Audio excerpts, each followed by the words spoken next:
Welcome, everyone. This is your WWE TLC 2019 review tables, ladders, and chairs from the Target Center in Minneapolis, Minnesota. What's the area code for Minnesota? I don't know what the area code is, but I know 619 is San Diego. So type in 619 so I know that everybody can hear me in the chat, and we'll get going here in just a second as we get prepared to recap tonight's pay-per-view. I just want to make sure everybody can hear me loud and clear, so hit the 619 in the chat if you can. I got a lot of thoughts on this show, and TLC is a hard show to get wrong, right? Because everybody, they're putting in the effort, they're putting their bodies on the line. I mean, these people are getting their asses kicked. It's a tough thing because you don't want to crap all over the show. I don't envy the way they're going to wake up tomorrow morning. But at the same time, you got to call it like you see it. And I was going to say that the first half of the show was really great, and then the second half of the show just completely fell off a cliff. But really, when I think about it, there were only 2 great matches on this show. And those great matches just so happened to be the first 2 matches on the main card. Everything after that, except for the Daniel Bryan stuff, which I enjoyed, was lackluster. At best. That's a thumbs down from me. I gotta give TLC a thumbs down here in 2019. The one thing I will give a thumbs up for is Samoa Joe's commentary. Samoa Joe continues to kill it on commentary. I very much enjoy his work on there. Of course, I'd like to see him back on TV in the ring soon, feuding with somebody. And I'm sure in due time, when he's all healed up from his thumb injury, he will be. Although, you never know. I mean, they may like him so much they keep him in that spot. But his commentary, I felt, was actually a bright spot on tonight's pay-per-view. So we'll get into the whole shebang here in just a second. And people are still filtering in. And again, if you're having any kind of issues or anything, buffering or streaming, that should resolve itself here in just a second. Hat tip to Sal Rex for the awesome thumbnail, and Steve Mello for the fantastic slides, as always. The best 1-2 punch on all of wrestling YouTube, as far as I'm concerned. Poll is open on Twitter if you want to vote. Let your voice be heard. At Solomonster is the handle. You can give this show a thumbs up or a thumbs down. What did you think of the pay-per-view if you watched? Please only vote if you watched the show tonight. Hit the sub button as well. If you're not already subscribed to the channel, you'll see alerts for all of our new subscribers popping up. You should anyway, throughout the night. And Super Chats are open. I've added a few new ones as well for those who wish to donate. Always remember, $10 or more, as always, is good for the Russo on a Poll Super Chat, which you guys already know. Tonight's review is sponsored by the REIGNS, the slim wallet that fits comfortably in your pocket. They make the perfect gift this holiday season here. We're heading into Christmas, or Hanukkah, New Year's, all the big holidays are coming up. Makes for the perfect holiday gift for your loved ones. Your not-so-loved ones, you can let them buy one for themselves. One of my loved ones, as you know, happens to be CubeBot, who is not here with us tonight. Now, if you tuned into my Dynamite stream 2 weeks ago, you saw CubeBot loving life. He was enjoying life with his new Ridge wallet. He was so happy. He was spending money on the ladies with his cool new wallet. For those of you who maybe missed it and didn't see it, there you go. You should be seeing it on your screen right now. Look at CubeBot. Look how happy he is, and look at that lovely lady. Now, if that lady looks familiar, you know who she is, or you should anyway. That lady that he was with happened to be Miss Elizabeth. And I warned him. I said that if the Macho Man found out they were together, that would be the end of CubeBot. Well, this is a never-before-seen image that I am about to show you from immediately after this photo that you're looking at now was taken. Okay, it came into my possession shortly thereafter. And I want to show it to you here. This is a never-before-seen photo. There you see, in the background, the Macho Man Randy Savage spying on his wife, or his ex-wife, as I should say. He saw the whole thing. You can imagine what happened next. The photos are so brutal, I can't even show them to you without violating YouTube policy. CubeBot is still in ICU. It may be a while before we see CubeBot again. Macho Man left the wallet untouched, though. In fact, he took it with him because he thought it was so cool. So I guess he is now the owner of a Ridge wallet. They come in aluminum, burnt titanium, carbon fiber, and their new Damascus steel wallet. You can get it with your choice of a cash strap or a money clip. Keep your cash safe and secure. The wallet that will not make your pocket bulge. I got one. I love it. You get a lifetime warranty, all that good stuff. Right now, you can get 10% off your first Ridge wallet with free shipping all over the world. There is still time to get yours or get one for a friend or family member and have it delivered before Christmas, but only if you grab one now. So visit ridge.com/Solomonster and use the promo code Solomonster at checkout. That's ridge.com/Solomonster and get 10% off, courtesy of the Solomonster Sounds Off. The Kickoff show. When previewing the women's tag team title match tonight on the Kickoff show, Booker T made the comment. He said that the handicap match between the Kabuki Warriors and Charlotte Flair on Raw a few weeks ago is probably his match of the year in WWE. I mean, I like the match and all, but match of the year I think is a bit of a stretch. Thank you, Young Bibby, by the way, for the $1.99 super chat. Do I think Liv Morgan will succeed? Well, you're asking me if I think that somebody who is being, advertised for a return to the roster is going to succeed. I have a feeling that a lot of that doesn't necessarily lie on her own skills. So I can't really answer that. But thank you for the super chat. We had one match on the Kickoff show. Andrade Cien Almas and Humberto Carrillo. They had a match on Raw Monday night. Carrillo picked up the shock win thanks to the unintended, the bump that Zelina Vega took. She got knocked off the apron by Andrade, and then Andrade got rolled up. So this was the rematch. Now, the match on TV Monday night was good, and this match also was good. There was a spin kick by Carrillo that connected a little too well, and Andrade tonight here got busted open. It looked like he was busted open by his left eye. I want to say it was the left eye where he got busted open.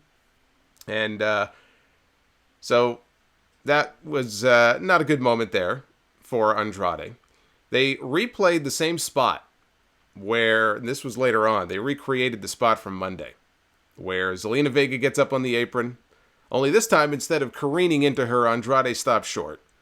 And they played it off for a near fall. So it really didn't factor into the finish here. It wasn't like a distraction finish or anything like that. Carrillo did an inverted Frankensteiner off the top rope and then hit a beautiful moonsault for his second win in less than a week over Andrade. And there was more drama when the match was over. Andrade, he was not happy with Zelina, even though really, her interference really didn't factor into the finish. As, I guess the way that he sees it, just her getting involved at all in the match, it threw him off his game, I suppose. But he's shooing her away, and he walks out.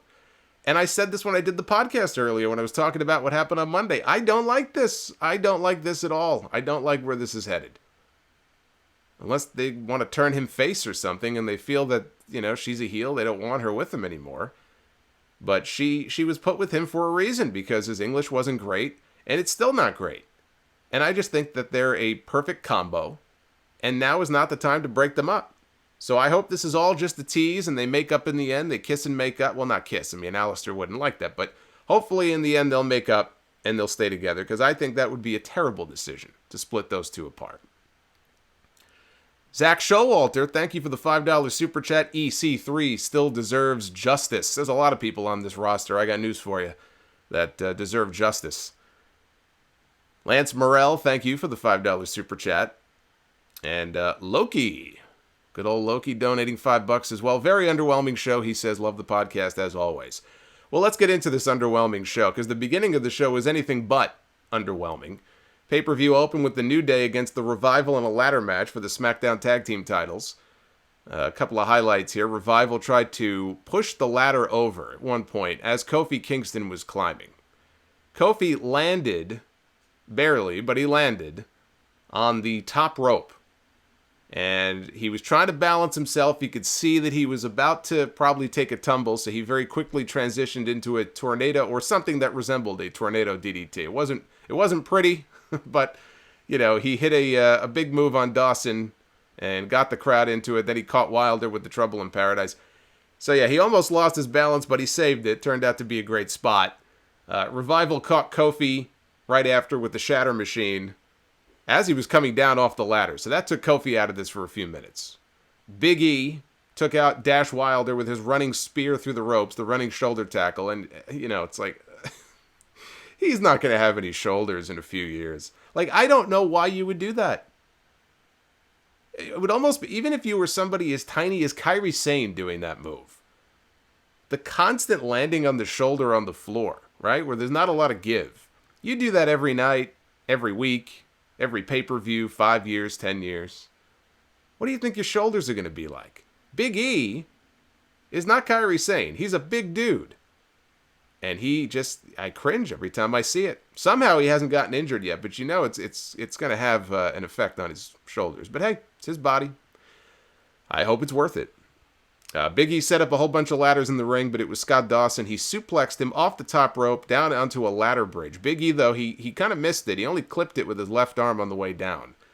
And so they placed him back on the ladder. Wilder splashed him through it. Finally, it broke all the way through. So the Revival, they start climbing. They've got the match won. All of a sudden, Kofi Kingston, he comes flying off the top rope, lands on one of the ladders like Spider-Man.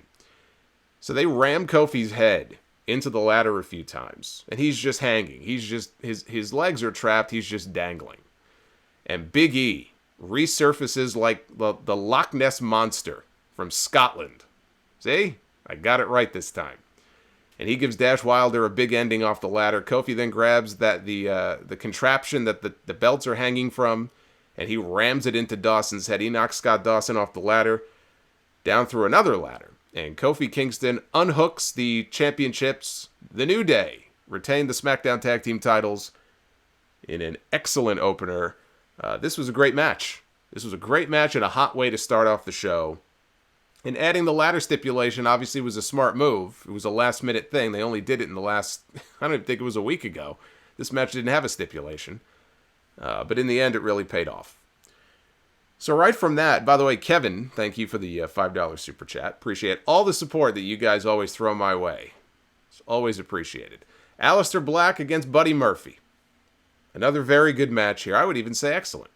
Both men began the match sitting cross-legged, staring at each other. Bell rings. Aleister tries immediately to end it with the Black Mass. And Murphy wisely ducks out of the ring. Now, there was a spot in here shortly thereafter where Buddy Murphy sent Aleister face first into the post. Now, I don't think he was hurt on that, but then he tripped him, and he fell face first down onto the steps, and I believe that's where Aleister may have broken his nose. He came up bloody after that. Lawler said the same thing. He thought Black's nose was broken. Not a good night for the men of Zelina Vega, which kind of makes her sound like an escort or something, but that's not how, you know what I mean. That's not how I meant it, of course. But I made the comment on Twitter. It was kind of funny. We saw blood, hard-way blood, in 2 out of the first 3 matches on this pay-per-view. And it happened to be the 2 that did not involve tables, ladders, or chairs. So you would think on a pay-per-view like this, think of all the weapons we saw tonight. You would think you would see blood in those matches, right? We got blood. The first two out of the 3 first matches on the show had no stipulation. And that's where we saw the blood. It's just funny how that works. So Murphy, at one point, he went to go put Aleister's ring jacket on. And Aleister was coming in after him, so he tossed the jacket at him. Black dodged it. And that jacket must weigh a bit, because it hit Jerry Lawler in the face. You could hear it. You could hear the impact. That's how heavy the jacket was when it hit Lawler in the headset. And so it took Lawler off commentary for about 20 seconds or so as he tried to readjust himself. I'm sure he was very thrilled about that. And so Black hits a springboard moonsault in the ring.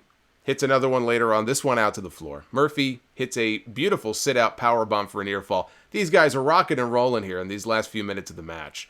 Series of strikes, he hits a brainbuster for a 2 count. In the end, though, Black Mass, out of nowhere, connects for the pin. And that move is already over, because when Black hits it, these people react like they know this match is over. So that's pretty cool. These men, I will say these 2 men here are part of the future of Monday Night Raw. If they get the right support from you-know-who in the back. I'm sure Paul Heyman loves both these guys, but it's not Paul Heyman's show. I don't care what influence he may or may not have on Raw. It is Vince McMahon's baby. It is Vince McMahon's show, and if Vince McMahon does not like you, if Vince McMahon does not believe in you, if he loses faith in you, if he gets bored with you, you are done. But if he's behind you, then you've got a shot. Vince McMahon ought to be behind both these guys. Because these 2 right here, they are the future of Monday Night Raw. Rusev was backstage giving an interview wearing a Princess Bride t-shirt with Andre the Giant on it that said, "Anybody want a peanut?" I thought that was great. His choice of t-shirts lately, the Donald Duck one the other day, he's had a couple of other ones, have been quite good. And he also said that as part of his divorce from Lana, he does not have to pay her alimony. So no wonder he's been in such a good mood. That would explain it. That explains a lot, actually. Sean Waters, good to hear from Sean. $1.99 Super Chat. Thank you very much. And Jesse Santana, happy holidays. Yes, happy holidays to everybody joining me in the chat here tonight. Appreciate it. Actually, hold on one second here. I gotta take care of some business here. Hold on a second. We gotta take care of some business. There we go. I always love doing that. I always love silencing idiots. Anyway, moving on here. Viking Raiders, open challenge for the Raw Tag Team titles. I had predicted AOP, but I had pitched the Usos maybe as an idea. We haven't seen the Usos in months, ever since Jimmy had his little traffic infraction. Just a little traffic infraction. And so I don't know where they are, but I said anybody but Gallows and Anderson. Gallows and Anderson, who cares? Best tag team in the world. I hate that I even have to say this because, a year ago or whenever it was, it's probably 2 years ago at this point, when they came over and we got the initial group with them and AJ, I was hopeful that, these guys would be kind of a fun faction. And then they broke them up almost immediately. And you look at what they've done with Anderson and Gallows in the time since then. And I'm sorry, but winning a tournament or a battle royal or whatever it was, a gauntlet match in Saudi Arabia and giving them a dumb trophy, that does not make me want to care about these guys. So, of course, they went with the predictable outcome here, and they picked Anderson and Gallows for the open challenge. They had a bunch of phony fans eating Kentucky Fried Chicken at ringside as part of some promotion that they're doing. Jim Cornette was watching and probably biting his lip. Don't say it, Jim. Don't do it. Don't do it. I know you want to, but don't do it. This was boring. They gave Carl Anderson the Viking Experience. What a stupid name. The Viking Experience, and had the match won until Gallows dove in to break it up, but he was about a second too late. It looked bad with the referee having to hold up the count. And they brawled outside. Ivar wiped out the heels with a dive out of the ring, which usually when that happens, if the referee is in the middle of a count, correct me if I'm wrong, but the referee then would stop the count, restart the count, but he didn't. He kept counting, and both teams got counted out. Crowd booed, as they should have, because this sucked. Raiders ended up putting Anderson through the KFC chicken table with a Shield-esque powerbomb. Whoever booked this should resign from the National Wrestling Alliance like Jim Cornette did. Even if they're not part of the NWA, they should resign anyway. This is where the show really began to take a nosedive, and this is why I can't sit here and tell you that the first half was great, but then the second half sucked. It wasn't it wasn't even enough to get to the first half. This is where things began to take a tumble here. This is why I can't give this pay-per-view a thumbs up. I don't care. You can talk about effort and all that stuff. I cannot in good conscience give this pay-per-view a thumbs up. And this is where it all started to go downhill. That brought us to Roman Reigns against King Corbin in a tables, ladders, and chairs match. I was shocked they didn't headline with this. Although once I saw the finish, I realized why. Corbin wore wrist tape for the first time in his career. I don't know why I noticed that, but something seemed off. Something seemed different about him. And I'm pretty sure it was the wrist tape. Wrestling Renegade. Thank you very much for the $4.99 super chat. There's a Kyle/Bill O'Reilly on the screen. Oh, me. CJ LaChapelle. I love CJ. CJ's a big supporter. $10 super chat. You know what that means. You know what that means. Did I miss it? Well, if I did, you'll see it shortly. That's good for someone on a poll. So, yes, Corbin wore wrist tape, and that's probably the most exciting thing I can say about this match. Open with Roman Reigns coming out and beating up a whole bunch of security goofs. Everybody who was part of the goon squad that Corbin came to the ring with, he's beating them all up. Very similar to what we saw at the end of SmackDown on Friday night. So Reigns sets a table up inside the ring. Corbin grabs a can of dog food, and he hits Roman in the face with it. You would think that, based on the commentary here and what Michael Cole was saying and the panicked way in which he was saying it, you would think that Roman got shot in the face. That's what you would do. It was a can of dog food. Okay, calm down. Corbin set the announce table up. He was clearing all the stuff off the announce table. Reigns ended up grabbing Corbin, and he dropped him with a Samoan drop through one of the other announced. Yeah, they have all the announce tables side by side by side. So he ends up dropping him through one of the other announce tables. So Corbin's down. He's kind of getting up. He's leaning up against that barricade over by the timekeeper's area.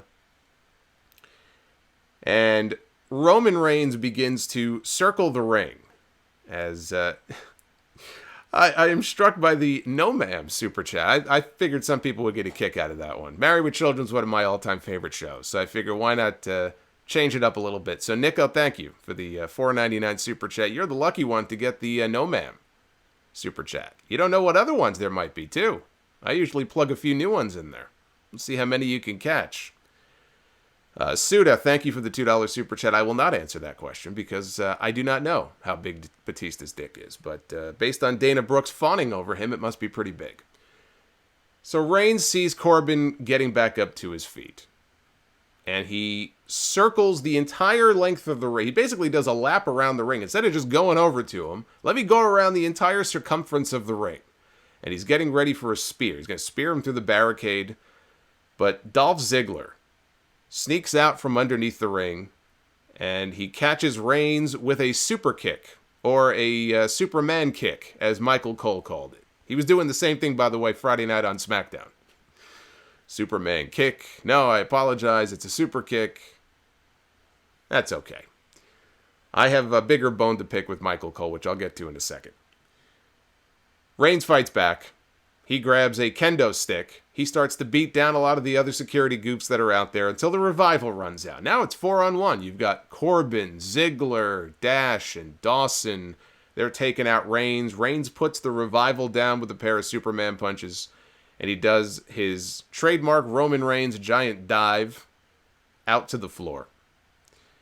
And he wipes out all the heels. And Michael Cole shouts, "Big Dog!" for about the 15th fucking time in this match.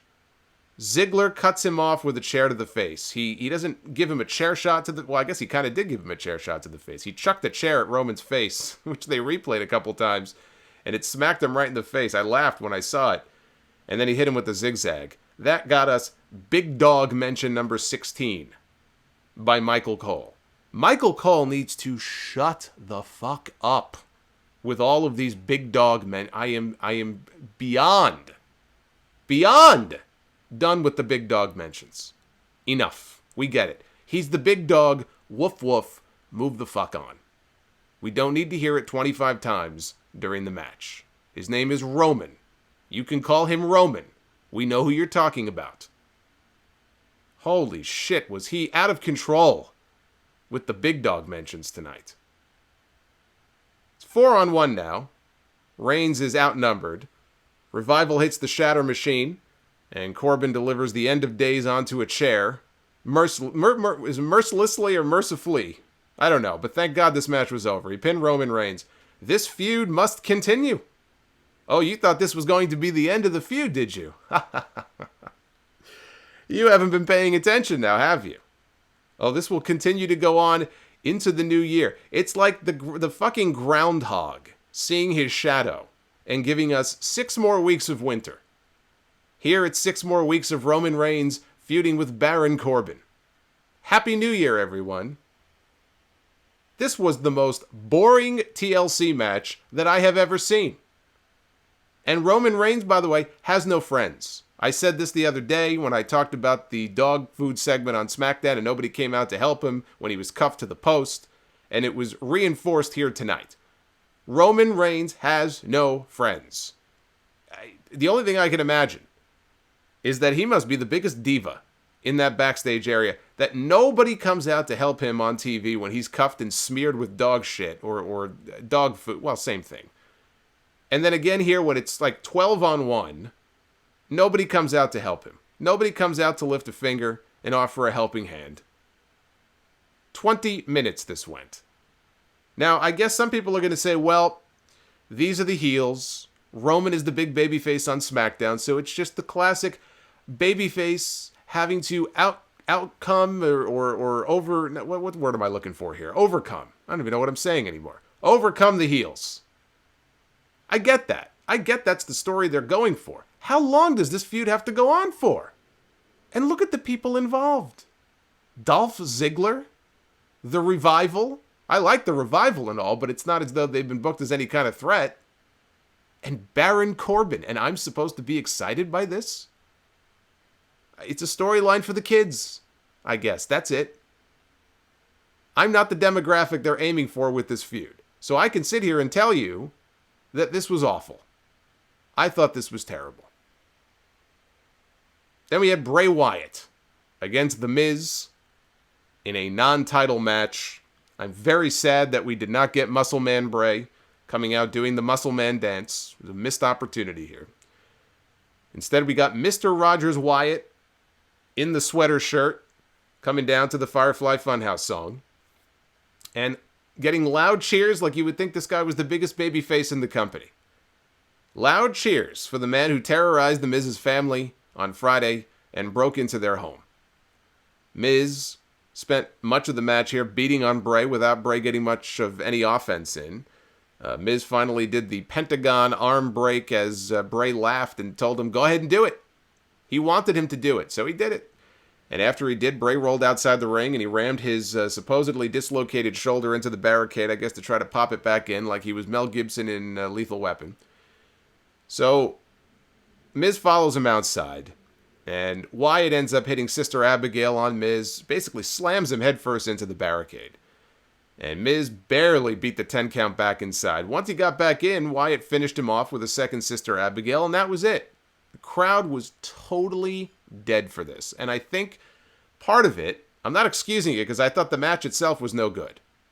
I mean, I love Bray, but I thought, or what Bray is doing with these characters, but this match was no good as a match. But I think people were more just, shocked is the right word. I mean, it was a very weird, bizarre match because this is the character that he's playing. It's got the split personality thing going. And I just think people didn't quite know how to react to it. They didn't know what to make of it. And the whole dynamic is fucked because he's supposed to be the heel terrorizing the Miz's family. The Miz is supposed to be the sympathetic babyface.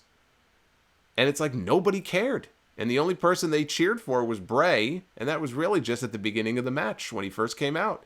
And then they were quiet. They didn't know what to do. They didn't know how to react. So that hurt the match. But let's be honest here. The match itself was really no good. And I was a little surprised. I mean, I guess I could see they don't want to beat Bray. That's fine. But I did think that I did say Bryan would show up, which he did. I thought he might show up and factor into the finish. And I figured as involved in this feud as Miz has been, that it's not the Fiend, right? It's just Bray. And if Bryan comes back, it leads to Miz getting a win. That keeps Miz involved. And maybe it leads to a triple threat at the Royal Rumble. Because Miz and Bryan don't like each other either. Now, I don't mind if they're just going to do Bryan and the Fiend. That's fine with me. But I was surprised that here's the Miz, who's supposed to be defending the honor of his family. He relocated his family. It's like they got a bomb threat or something. He relocated his family, he said, just in case, because he didn't know what Bray Wyatt might do. So now he's out for revenge. Yet he comes out and he's doing all of his poses during his entrance and everything. Does nobody pay attention to these little... I mean, I know they're like little minor nitpicks, but does nobody pay attention to this stuff? Like, why wasn't Miz, like, kind of crouched in the aisleway, just waiting for Bray to come out, and then just pounces on him as soon as he walks out there and beats the piss out of him? I mean, this guy put creepy dolls in your daughter's crib that the Miz has to pose. It's like Hogan back in the day. Hogan had to pose. Didn't matter what was going on. Hulk Hogan had to pose. Miz is no Hulk Hogan. So the lights started to go out, and we see the Fiend on the Jumbotron. Doesn't say anything. We just see the Fiend's face. And the lights start to flicker and go out, and Bray gets all excited because he thought the Fiend was going to come out. Instead, it turned out to be a hooded Daniel Bryan. And I should mention, even before I get to the Daniel Bryan part, because I actually missed a part here. So when he first saw the Fiend on the screen, Bray said, "Okay, I'll do it," as if it's some kind of communication that the Fiend is sending to Bray. And Bray goes under the ring and he grabs a giant mallet that he's used on the Firefly Funhouse before. Not only has he used the mallet on the Funhouse, we've seen him use it, or not use it, but we've seen it used in a match before. If you remember that awful, horrendous Hell in a Cell match back in October. Michael Cole pretended like he had never seen this mallet before. What is that? He couldn't believe what he was seeing. It's like he had never seen this before in his life, even though he called the match between The Fiend and Seth Rollins at Hell in a Cell. I will give him a pass on this, though, just because if I were him, I'd want to forget that match, too. So then the lights flickered, and this is when the lights came back on. There was a hooded figure in the ring. It was a hooded Daniel Bryan who hit the running knee and then pulled down the hood on his hoodie to reveal me, apparently. Or at least that's what you would think based on all the tweets I got. I took one look at my timeline. You would think Orange Cassidy walked out here at TLC. Or Jack Swagger or any other number of white guys I've been compared to before. Solomonster, why are you attacking Bray Wyatt? But the American Dragon is back. Daniel Bryan legitimately looks at least 10 years younger with the buzz cut and the trimmed beard. He looks like The Miz should be his pro again on NXT. It's unbelievable what a shave and a haircut can do for a guy. He looks like he did when he first came into the company. It's unbelievable. So Bryan hits a bunch of running drop kicks in the corner. He hits one more running knee before grabbing the giant mallet. And he is going to kill, he's going to murder Bray Wyatt. And thank you, by the way, for, was it Cliff in the chat who pointed out that it was Vic Joseph who did commentary on the Hell in a Cell match. Even still, Michael Cole should know better. This happened on their own pay-per-view. Does he not pay attention? Don't make excuses for Michael Cole. No, I'm just kidding. But thank you for pointing that out. So the lights go out, though, before Bryan can use the mallet. And when they come back on, Bray is gone. The crowd was silent for the actual match, but the post-match was fun. And now we get Bryan and The Fiend again, I assume, at the Royal Rumble. Either that or, look, I suppose they could do a deal where Bryan wins the Royal Rumble and he goes to WrestleMania and is the first person to beat The Fiend. I wouldn't even do that. And I'm not even convinced that Bryan should be the first person to beat The Fiend. I'm not even totally convinced The Fiend should lose at WrestleMania. I think you could probably keep it going even longer. But my guess is they do the match at the Royal Rumble, and either Bryan just loses again, or they do some kind of fuck finish that leads to one more match at the following pay-per-view. We are going to... let me just put this up on the screen just so you guys can... well, that's from last month. That's from last month. I'm still in Survivor Series mode here. Let me change this for you. We are going to do that calls a little bit later. We're not going to get to that yet. That's coming up a little bit later. We'll take a few here before we end. But I just want to get it up on the screen so everybody can see it and be aware of it. There we go. See? Now I'm on top of things here. And thank you to Ryan earlier for the $5 super chat that I missed. And James Hollins, who said, dream match for him is Keith Lee against Mr. Rogers Wyatt at SummerSlam 2020. I don't know about dream match. I think people throw that word around a little too much, but I don't know, Keith Lee and Mr. Rogers Wyatt? Why not The Fiend? I think that would be kind of interesting. Shout out to everybody who is joining me right now. We got a lot of people listening live, so thank you as always for the support as we move on here to Rusev and Bob Lashley in a tables match. Lashley grabbed a kendo stick about midway through the match, and he attacked Rusev with it. And Rusev, of course, eventually he got control, and he grabbed the kendo stick, and he used it on Lashley. So Rusev gives Lashley a super kick, or a machka kick. And then Lana gets in, and she jumps on Rusev's back. And she's raking his eyes and trying to blind this poor bastard. So then she hops off, and Lashley goes to spear Rusev through a table that was propped up in the corner, which clearly was supposed to break, and did not. I am the table. And I thought to myself, this botch, this botchka, was a metaphor in many ways for this entire feud. Lashley at least had the sense to suplex Rusev through a table that was also set up in the opposite corner, and that did break. And so Lashley wins. No surprise, I had picked Lashley to win. You knew they weren't going to end this, right? Rusev already got what he wanted. He got his divorce. He got his match. They weren't going to give him the win. This, much like Roman Reigns and Baron Corbin, is going to continue into the new year. This was bad. This was a bad match. There really wasn't much to it. It was just largely a bore.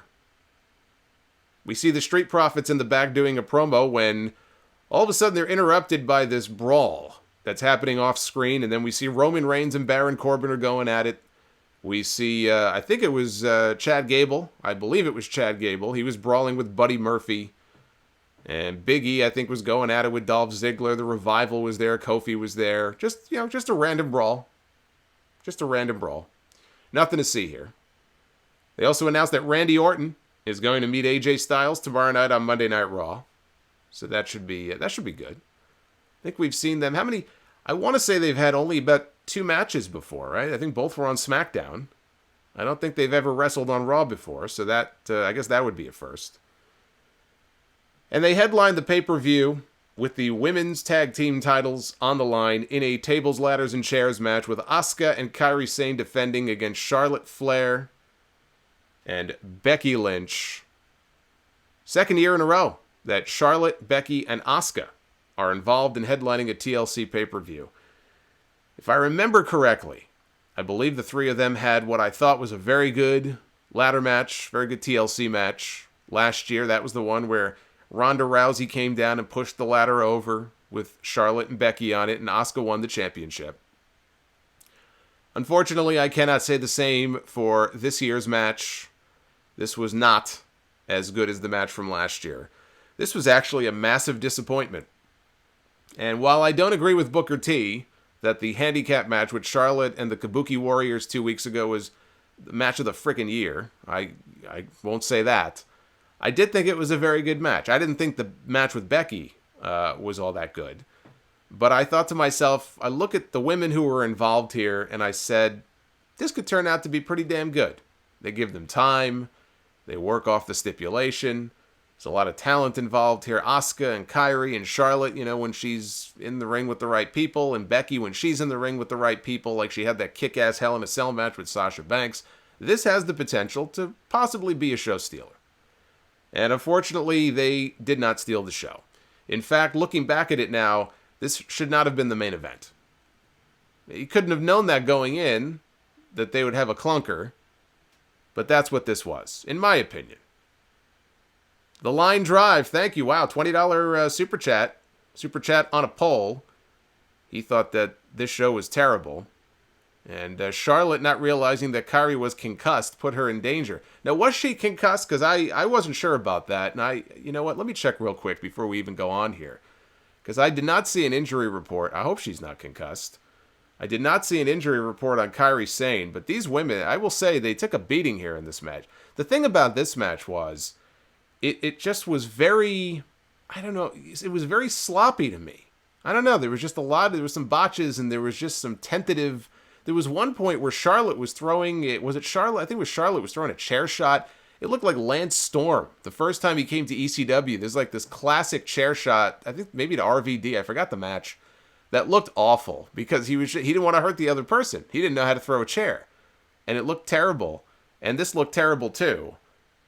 But anyway, so I don't see any injury updates yet on Kairi. So I mean, you guys can update me in the chat if they post something. I hope she's not hurt.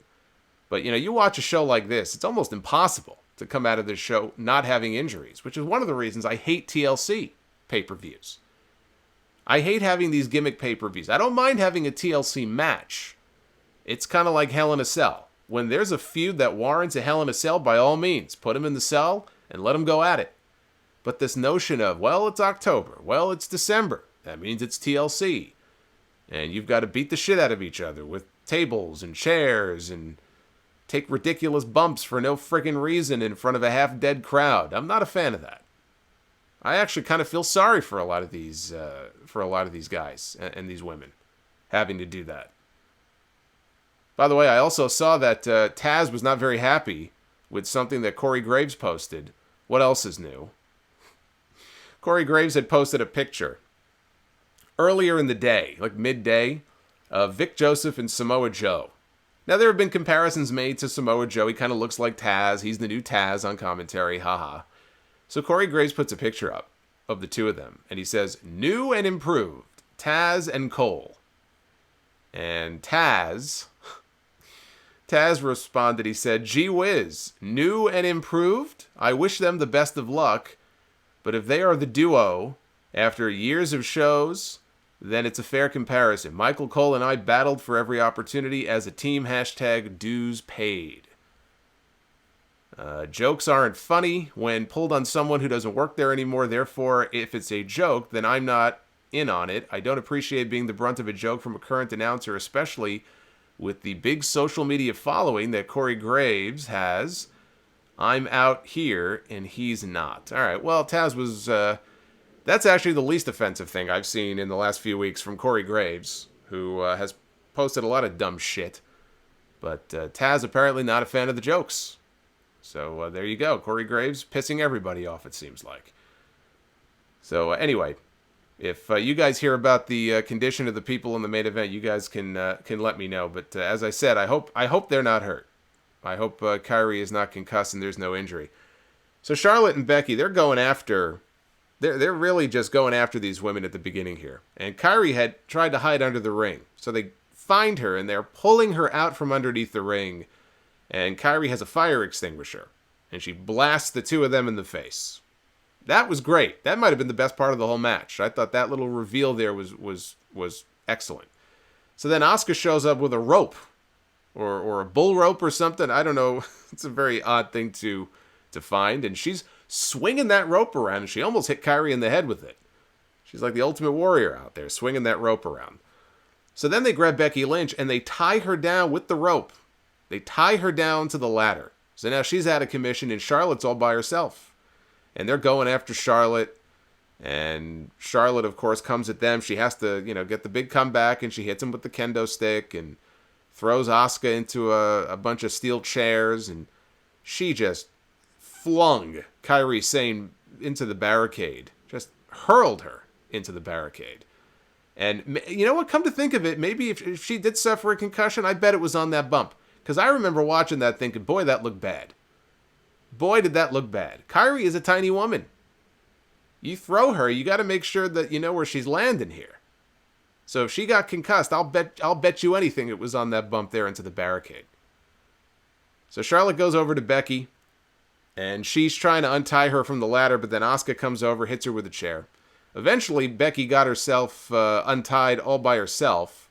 There was a cool spot here where, as she's tied down, Kairi Sane comes off, I think it was the apron, with an elbow drop, and Becky got her knees up, or she got her feet up, and she kind of swatted Kairi away, and she broke free from the ropes. This is after Charlotte had loosened them for her.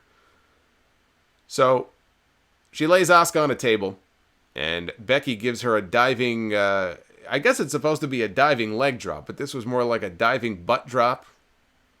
Maybe she's giving those to Seth Rollins every night. Yeah, good for him. So she gives her a diving butt drop through the off the ropes, down through the table. Knocked the wind right out of her. And they tried to put Kairi through a table, but she countered, and she dropped the both of them with a double DDT. So this is going on, and again, there's just a lot of, sloppiness here. And the people aren't really into it. At one point, I think Charlotte and Becky even got boos. I don't know what that was for. I don't know if the people were just bored or what was going on. The people weren't into it. I really wasn't into it. It was just moves for the sake of moves. This just wasn't working. This just wasn't very good. There was another mess here where Charlotte tried to go spear Kairi Sane, and somehow that got fucked up. I don't know what happened. And Charlotte muscled Kairi up into a powerbomb through a table on the outside. It took every muscle in her body. She struggled so much to get this woman up for this powerbomb, but she did. She eventually got her up. I mean, Kairi's not that big, so it shouldn't have been that hard. But she got her up, and she powerbombed her through the table. So Asuka gave Charlotte a German suplex and threw a table on top of Becky. Charlotte and Becky fought back with some chairs. I think this is where the boos came in. Again, I'm not sure why they were booing, but they may have thought the match sucked. That could just have been the very simple reason. They just were not into this. So Charlotte went up for her wonderful moonsault. Asuka went after her, powerbombed her through a table on the outside. Charlotte grabbed the back of her head, and Becky gave Asuka an exploder, not once but twice, into a ladder that was laying up against the barricade outside. And Becky climbs a ladder. She's this close to getting her hands on the championship, on the tag team titles. Asuka yanks the ladder down. This is a ladder that had the rope tied to it. And so it factored into the finish here. Asuka grabbed the rope. She yanked the ladder. Becky fell off. Asuka climbed up. She grabbed the belts. And the scene at the end of the TLC pay-per-view for 2 years in a row is the exact same scene. Last year, it was Asuka standing tall as the new women's champion on top of the ladder. And here, Asuka yet again is standing on top of the ladder with the championships. 2 years in a row. That's about the only thing I liked about this. So, very conveniently, as soon as the match is over, that giant brawl that we saw earlier on backstage spills out into the arena. Very convenient. They waited until the main event ended. How nice of these guys. How nice of them. So the brawl spills out into the building, and Roman Reigns, they did a spot here where Roman Reigns spears Corbin off of a little platform, and everybody falls. Like, he speared Corbin, and then everybody just sort of fell down. I thought this was stupid. I thought on the whole this pay-per-view was a thumbs down. I really didn't think I was going to come into this show giving it a thumbs down. I mean, it's hard to get a thumbs down on a TLC show. It really is. But then again, it's also hard to fuck up Hell in a Cell, and somehow they managed to do that. What a 2019 it has been for WWE on this, the final pay-per-view of the year. And in many ways, thank God for that. Twitter poll is still open for those of you who want to vote. Let's take a look at what the results are so far. I'm genuinely curious. I have not looked at the poll yet. Ever since I put it up, I have not looked at it. Maybe I'm in the minority and you guys like the show a lot more than I did. Let's take a look here. Here's the Twitter poll. Let's take a look at these results so far. There we go. See, I knew I wasn't crazy. Over 1,700 votes so far. 32% thumbs up. 68% thumbs down. So clearly I am not in the minority on this. And that's a shame. It's too bad that this is the final pay-per-view of the year. And they have to go out with a overall thumbs down effort. Unless there's some miraculous comeback here in these results. We will end the year here with a thumbs down show. And that's tough to do. I don't know what else to say about it, but that's a difficult thing to do. So, look, again, I cannot look at this show and that main event that we got, and the stuff with Bray and Miz, which, it's character development, I guess, but the match was a fail. The open challenge was a fail. Rusev and Lashley was just boring. Corbin and Roman was the most boring TLC match I've ever seen. Find me a more boring one. I mean, there may have been one. I'm just not remembering it. Did you really find that TLC match exciting? I just rattled off the last 4 or 5 matches of the pay-per-view. Can you really call this a thumbs-up show? If they stopped after the first 2 matches, I guess you could have given it a thumbs up. But let's see what you guys thought. Let's take some calls. This should be interesting. Let's take some calls here, see what you guys thought about the show tonight. We'll start with 559. You're on the air. Orange Cassidy, my man. Oh, freshly squeezed here on this Sunday night. Yeah, it's Elijah from Fresno. Hey, Elijah, how are you? How are you, man? I didn't actually watch the show. Oh, lucky you. Yeah, I'm catching up. I haven't been watching WWE in a while. So. Well, did you have any quick thoughts, at least, on any of the match outcomes that you heard about tonight? Yeah, actually I do, since you were talking about it. You know, you're saying that this Roman Corbin feud will probably drag on a little bit longer. Knowing WWE's track record, they'll probably put on something like another Kennel from Hell match, dude. Yeah, you know what? At this point, I wouldn't be surprised. We have a feud with dog food and people in dog costumes. I'm surprised they didn't do a dog collar match here on this pay-per-view. Oh, jeez. Anyway, anything else to offer here before we move along? Nah, I just had to say that, man. You have a good night. All right, you too, man. Dog collar match. What other dog stipulations can they do? Right? Dog collar is an easy one. Kennel from Hell? I hadn't thought about that. I guess they could if they really wanted to. I mean, it would be apropos for this feud. Kennel from Hell. What other dog stipulations can we come up with? A dog shit match. Didn't Rock and British Bulldog have a dog shit match once? I thought they did, maybe at No Mercy or something. He gave him a rock bottom onto a plate of dog shit. Literally, a plate of dog shit. That's where this feud belongs. That's how this feud should end.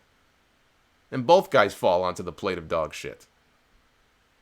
Let's go to 980. You're on the air. 980 going once.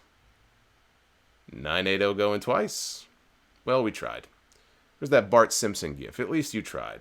Let's go to 469. You're on the air. Hello? Hello.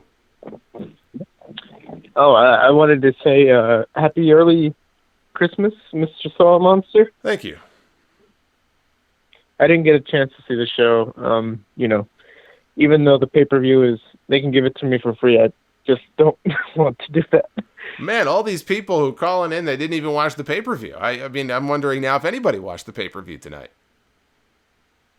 No, but I did go to that AEW show in Dallas, and it was incredible. And I saw a lot of people that took your advice, maybe 4 or 5 light green posters. So good job on that. Thank you. Well, that's the. Well, I got to cut you. This is not an AEW stream, for God's sakes. But I will reiterate what I said, as he mentioned a few weeks ago. And this doesn't just go for Solomonster signs, although they're always great. If you are going to any of these shows and you want to bring a sound off sign, that's awesome. But whatever sign you're going to bring, if you really want to get it seen, you want to get it on TV, you can't be doing these signs that are just white or like a dark color, black or something like that. You got to do it on like a bright yellow or like a neon green or something. And, as long as you're within camera range, it'll be impossible not to see your sign on TV. So that's, I thought that was just common sense, but I see so many signs that people do, and it's like hard to see. Then again, my vision isn't that great anymore, so. Let's go to 423. Is this Chattanooga? Yes. Hey, Jason. This is me, James. How you doing? I'm good, James. How are you? All right, man.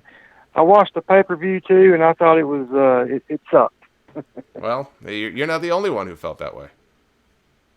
Oh, I'm glad. I think Vince is just he's born with stupid because he's giving you the same bullshit. Sorry for my language, but saying the same bullshit. That's why I ain't gonna lie to you. I'm more look forward to Wednesday. Wednesday's my wrestling, but it just. But I thought I would say that to you. Yeah, Wednesday's great. That NXT show, I'm seriously considering doing an NXT live stream review instead of AEW this week, just because I don't want to miss out on the 2 big matches on NXT. So we'll wait until Wednesday and we'll see. But Wednesday's awesome. Oh yeah, it is. And I hope you have good holidays, Jason, and keep doing your thing, bro. Thank you, my friend. Happy holidays to you as well.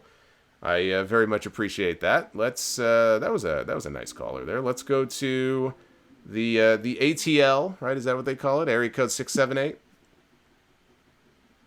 Yo, Solomonster, what's up? What's going on? Nothing much. This is your boy Trey, the former Mr. Dave Fucking. Well, please tell me that you actually watched the pay-per-view tonight. I did, sadly. Oh, I felt like look, I was originally going to watch Power Rangers, but I was like, you know what? Power Rangers. I watched pay-per-view, but I wish I watched Power Rangers, basically. I didn't even know Power Rangers were still... Are they still a thing? Are they still on? I didn't even know they were still on TV anymore. I mean, they are. I was going to watch the old ones, the Mighty Morphin, you know. But this interview was boring. I feel like they made Miz look like a chump. I mean, Bray went after his family, and well, they always make Miz look like a chump. I mean, they made Miz look like a chump in that Shane McMahon feud. Why would this be any different? I mean, I don't know. He never recovered from that. You know that, right? He never recovered from that feud. I don't think he's ever going to recover from. I think he's just retired right now and go acting like he always wanted to. Well, I wouldn't say that. Look, John Morrison is coming back, and I said this on the show. It might have been today. I don't even remember anymore. That Morrison's going to come. He should go to SmackDown, and they can get a few months out of doing stuff again with Miz and Morrison. Maybe do a little reunion, and then they can split them up. At least that would give Miz something to do for a few months. I mean, yeah, but like, let's be honest. Who wants to see a face Miz and Morris tag team? Like, it won't work. Well, yeah, but it's not meant to be a long-term thing. But you know, for a little while on SmackDown, and they could do singles as well. You know, do a few tag matches here and there just for old time's sake. I don't think that would be a terrible thing. I mean, what else are they going to do with Morrison? I'm kind of worried about what they're going to do with him if they don't do the Miz idea. What are they going to do? They're going to feud him with R-Truth or something for the 24/7 title? Nah, I just want Morrison to go NXT, to be honest. I mean, the best matches: Morrison versus Adam Cole, Morrison versus Finn Balor, Morrison versus Tommaso Ciampa, Morrison versus Keith. There's a lot of, like... Let me ask you a question. Were you drinking during the pay-per-view tonight? I was. Okay, I thought so. See, I thought so. Okay, go ahead. Continue. Do you blame me? Have you watched the show? No, not at all. I think it's great. I was just curious.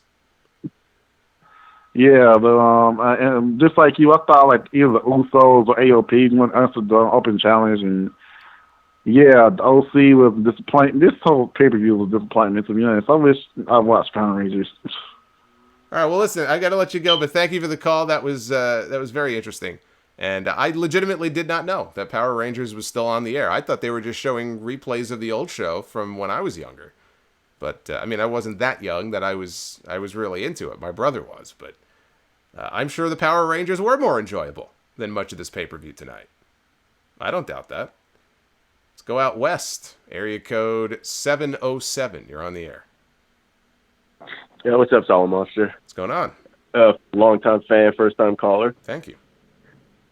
Man, I got to say, the pay-per-view, I agree with everything you said. It was, for the most part, boring except for the first two matches. Who knew that Aleister Black and Buddy Murphy were going to put on just a stellar match? That was incredible.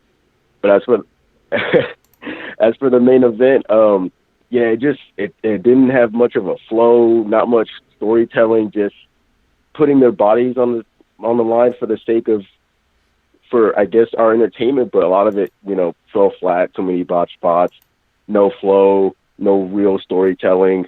Everything in that match just sort of fell flat, which I was hoping that match would be great because you've got four of the best women in the company in the main event of the last pay-per-view of the year. You expect them to go out there and tear the house down, and then we get that.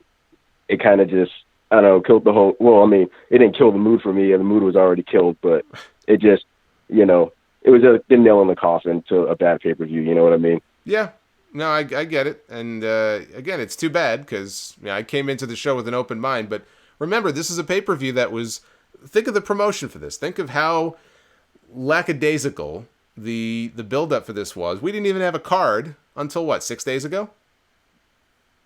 True. Very true. So, unfortunately, I was kind of hoping this would be one of those shows that you go into it with kind of low expectations. It's like, all right, I almost forgot there was even a pay-per-view this weekend, and then they just blow you away. Unfortunately, I wanted to blow my brains out. They didn't blow me away. It was a different kind of blowing that happened tonight, unfortunately, and not the pleasurable kind. So, hey, sometimes that happens.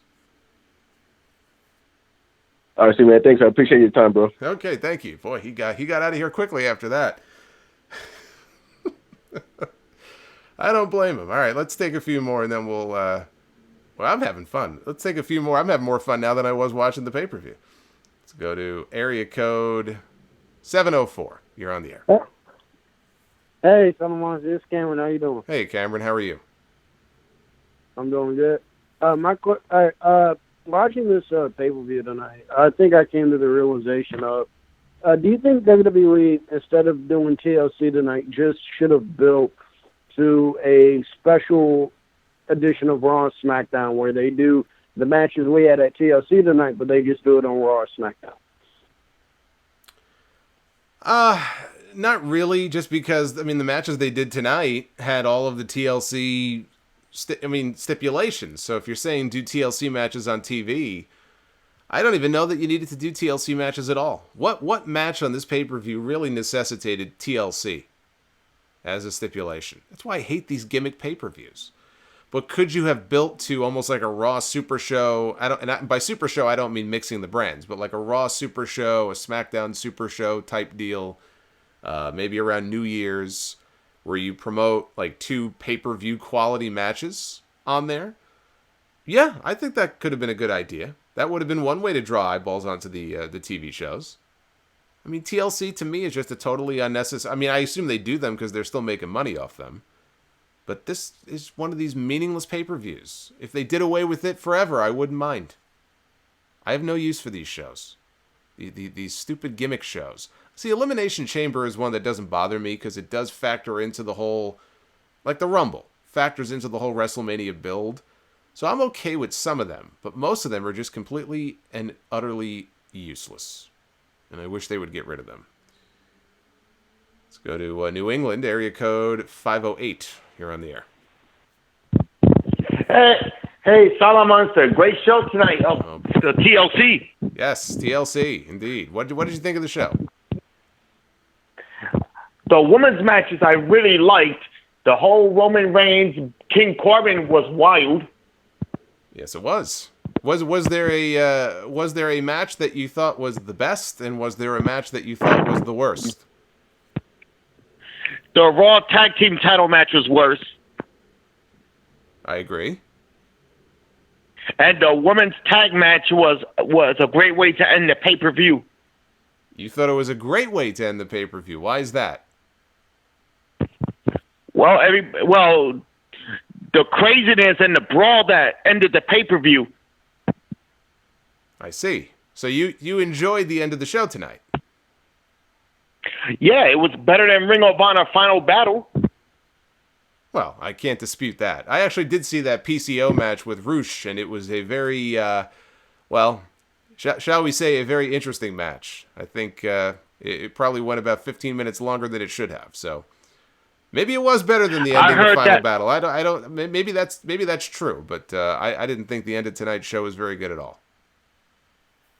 Well, I wrote on your Solomonster page my predictions for 2020, and I also posted a question: what's the chances of Nyla Rose, Sonny Kiss, Jungle Boy, and Marco Stunt ever going to WWE? Well, I don't know. I don't see that happening right now. They're pretty happy where they are, so I think they're going to stay put right where they are. But thank you. How about any other TLC thoughts though before I let you go? Since we're focusing on the pay-per-view, anything else from TLC? Well, the SmackDown tag match was great to kick off the show. Yes, it was. That was an awesome match. That might have been my. It was either that or Aleister Black's match, were one of my favorite matches on the pay-per-view. So I agree with you on that. But I didn't watch the pregame show because I was watching AAA Triple Mania regular? Well, I will tell you this as I let you go. The kickoff match was Andrade and Humberto, and they had a good match. So if you've got a few minutes to spare, I'm sure it's probably archived and up on the network, and you can go back there and check that match out. Why don't we wind down here? We'll do one or two more. Let's go to our nation's capital, area code 202. You're on the air. Yes. Before I start, what do you think about Orange Cassidy fighting Chris Jericho for the AEW title? I think it's inevitable that Orange Cassidy will fight Chris Jericho for the AEW title. But see, he's got to work his way up the rankings first. He doesn't even qualify for the rankings. He can't get a championship match. Yeah. Yeah, man, I feel you. But so far as TLC, not a good way to end the year if there's another pay-per-view coming on the way. Yeah.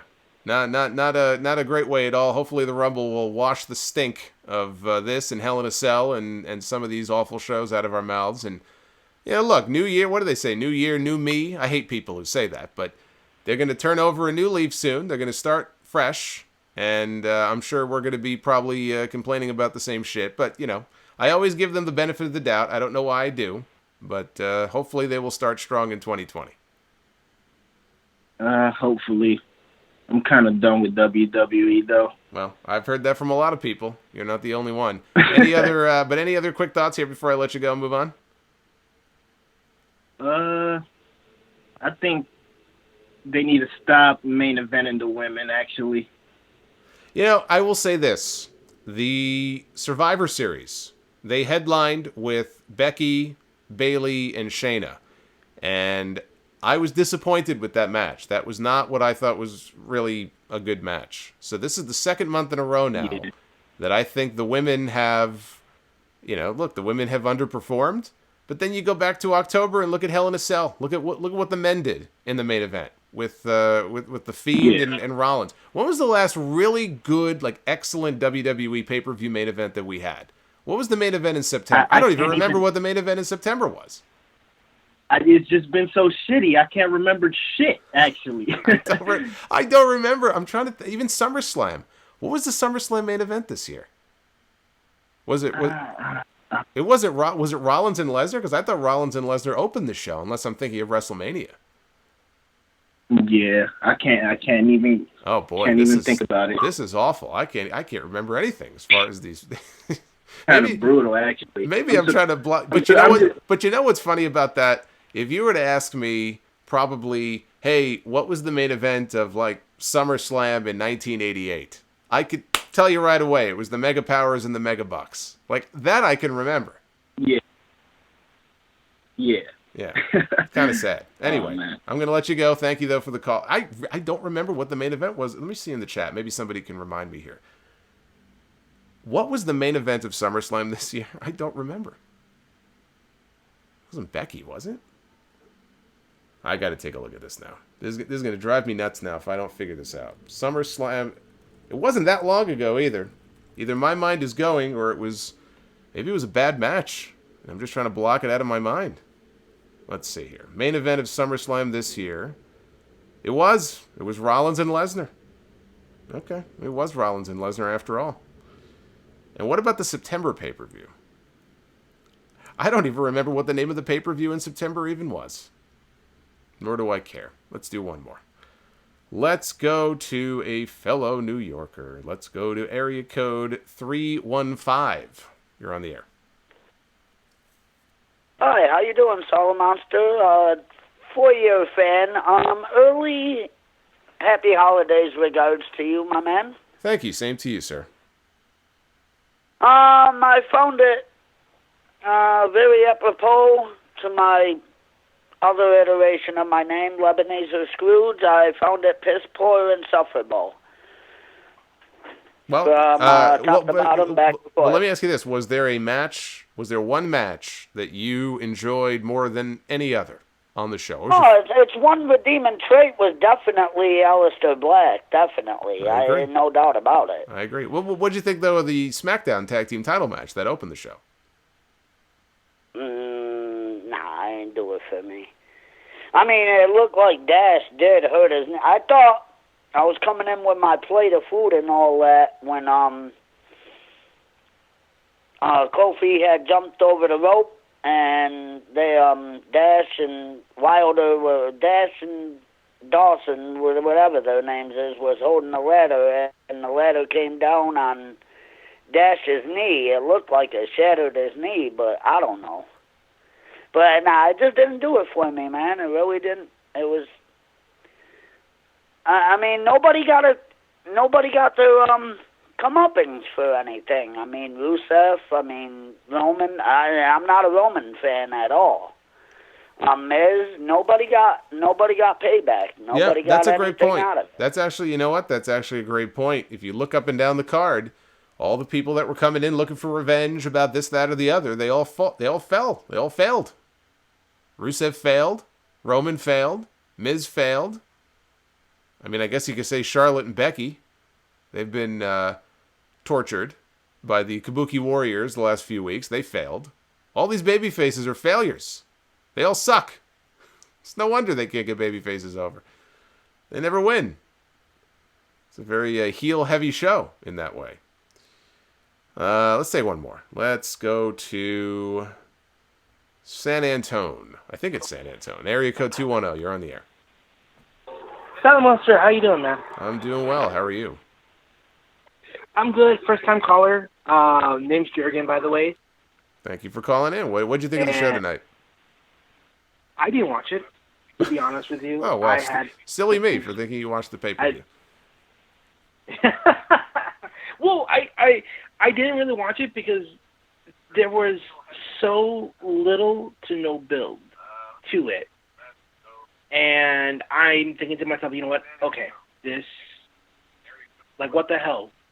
You know, with Aleister Black being in a closet, and next thing you know, you're hearing a knock on the door saying, oh, I want to pick a fight. Let's do this. In less than what? Less than a week? Less than that, I think.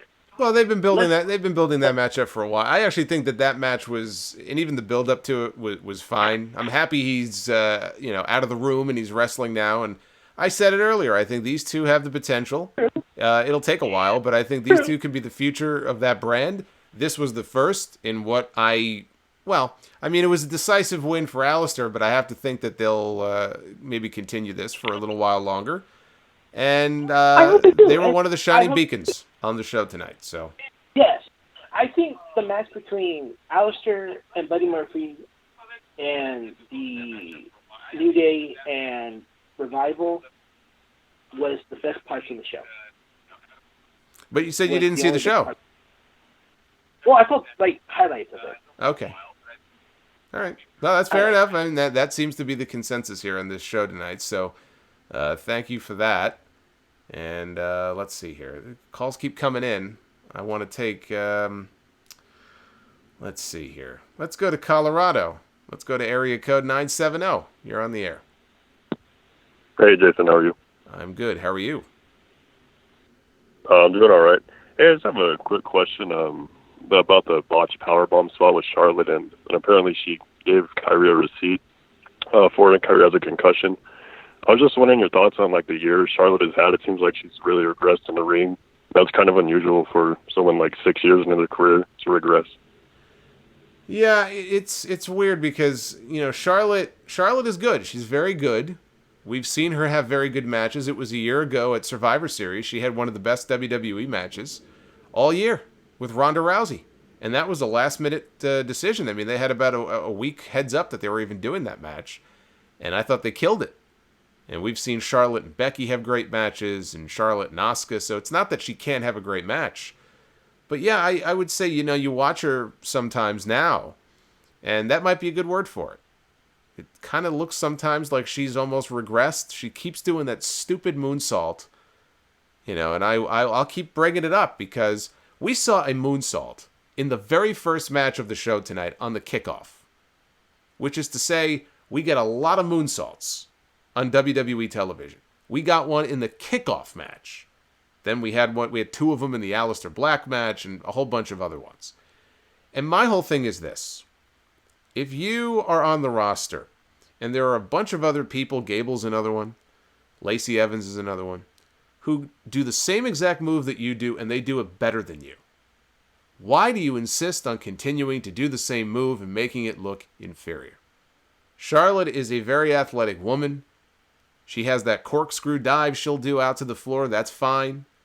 She has a bunch of other moves that she does. The moonsault it looks terrible. The way she over-rotates and everything. I don't know if it's the long legs. I know she used to be a gymnast. Maybe that has something to do with it. But that's another thing about her that bothers me. But she's been very bipolar, I think, in terms of her matches. The handicap match 2 weeks ago. Great stuff.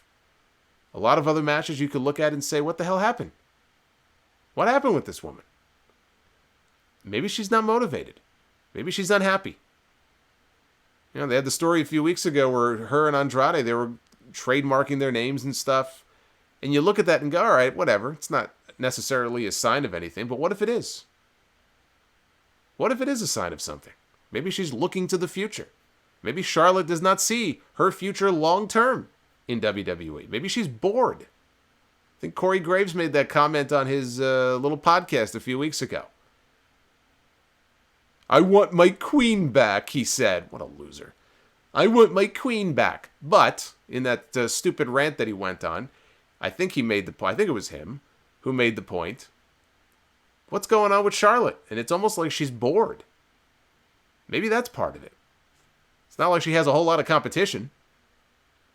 So I think that's a great point that you make. And we'll end with, I promise we will, if this works, with area code 561. You're on the air.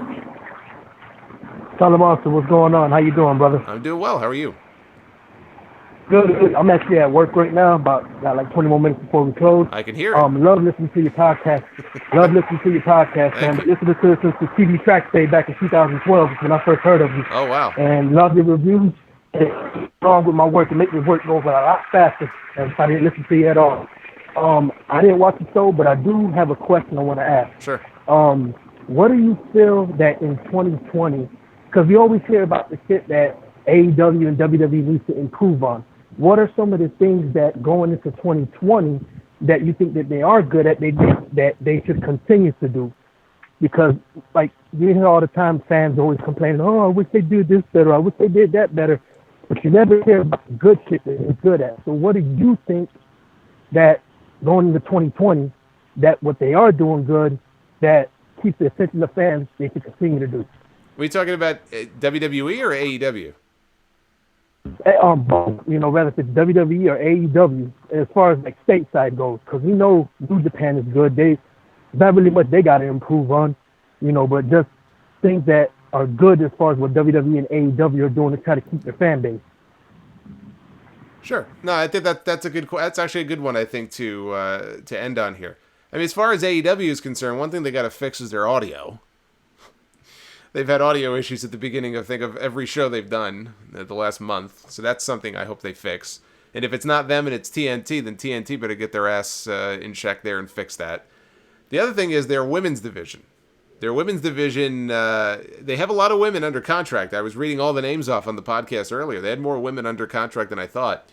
But their women's division is really the weak spot right now on their show. So I think they need to shore that up and improve that and, kind of focus on it more, but it's also the quality of the women they have. And I think if you get some really kick-ass matches in that division on TV, like the tag team division, that division can turn into kind of a must-see feature for AEW. So that would be another area I think they can improve on. As far as, WWE, I mean, how many hours do we have here as far as the areas to improve on? And a lot of it really falls on the booking. It's not even on the talent per se, but it's on how the talent is used. They've got to do a better job of using the pieces and the players that they already have. Got this ginormous roster of talent. Why are people calling into the show every week and sending me emails and sending me tweets saying that they've given up on WWE? It doesn't make sense. Think of the disconnect here. Look at the talent they have. Look at the size of the roster they have. So why are more and more people, and you heard some of them tonight, why are more and more people saying, I've given up on WWE? I don't watch WWE anymore. I just listen to your show. Why? Something is going on here. Something is wrong. And that's what they have to get to the root cause of. We know what the root cause is. Everything runs through one person. So if that's not going to change, which it won't, then what else can they do? It's just a matter of voices have to speak up. Better ideas, better utilization of their talent. We saw a little bit of that tonight. Guys like Aleister Black are the future of that brand. Buddy Murphy, Keith Lee, Matt Riddle, Velveteen Dream. And you can also have guys like Randy Orton and AJ Styles and Samoa Joe, if he can get healthy and come back, who could also play a role on these shows. But if you're misusing them and making all the wrong decisions, it doesn't matter how talented you are. So I say it every year. I feel like that's always the root problem here. Hopefully in 2020 they'll get their head on straight and they'll make these shows more must-see. Because all I see right now are a bunch of people who won't even take the time to watch the pay-per-views. They'll listen to the content. They'll listen to people's reviews. They'll read articles. They'll go to the news websites. They'll subscribe to some of the newsletters. But they won't watch the shows. That's a problem. That's a problem that they're going to have to fix. Shows like tonight, that ain't going to help. Thank you, as always, for joining me for this TLC stream, the final pay-per-view stream of 2019, the year that I finally started going live every month for these pay-per-views. Before, it was just a little special thing every now and then sometime around May or June, it just became something that we started doing every month, and they've been very successful, and we get a lot of people who join us and call in, and it's always a good time. So I will say to you, if you don't listen to me again until next year, and I hope you do, because I'm going to be live on Wednesday night right back here on YouTube, so hopefully you'll join me. But if you don't join me again this year, let me say thank you, and let me wish you all a very Merry Christmas and a Happy Hanukkah and a Happy New Year. From me to all of you, I appreciate each and every one of you. And let me also just put the Twitter poll up one more time, see where we're at here. Almost 2,000 votes. Not really any change. 32% up, 68% down. So thumbs down. A resounding thumbs down on TLC 2019. And I'll throw that bad boy up on the screen too. For those of you who have little ones, the children's book that my mother wrote that I got published back in July would make for a great holiday gift. Just an idea. There it is, The Adventure of Hardy the Horse. You can get it on Amazon.com right now. And all the people who have been sending me photos of like the kids reading the book and stuff, I love that shit. See, that's my holiday gift. I love seeing stuff like that. So if you do have a little one, there's a holiday gift idea for you right there. I will see you back for episode 631 of the podcast next weekend. That drops every Sunday. And back here for what will either be an AEW stream or an NXT stream. That remains to be seen. But I'll be live here on YouTube Wednesday night. And hopefully you will all join me then as well. Until then, be well, stay safe, have yourselves a great week. And very happy holidays to everybody. And I'll see you back here on Wednesday. Take care, guys.